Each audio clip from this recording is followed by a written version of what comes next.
তারা যখন আপনি রাজনীতি করেন, রাজনীতির মাঠে আপনার তো প্রতিপক্ষ থাকে। আপনার প্রতিপক্ষ আপনাকে কি নামে ডাকলো সেটাই কি আপনার আসল নাম হয়ে যায়?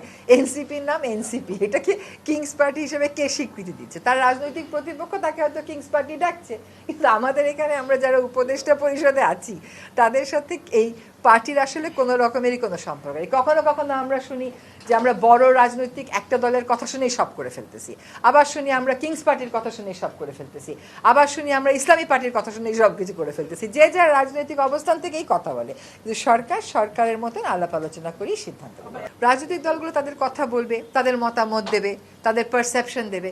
এটা তো সরকারের সব কিছুতে মতামত দেওয়ার কোনো প্রয়োজন নাই।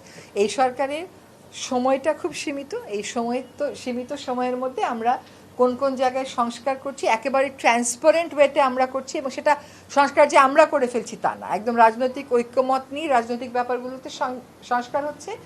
অরাজনৈতিক ব্যাপারগুলোতে এভরিডে কাজের ডেভেলপমেন্টে যে যে মন্ত্রণালয় সংস্কারগুলো করছে সেগুলো সবই ট্রান্সপারেন্ট। কোনো রাজনৈতিক ব্যাখ্যার মধ্যে সরকার ঢুকতেও চাচ্ছে না, এটা সরকারের কাজও না।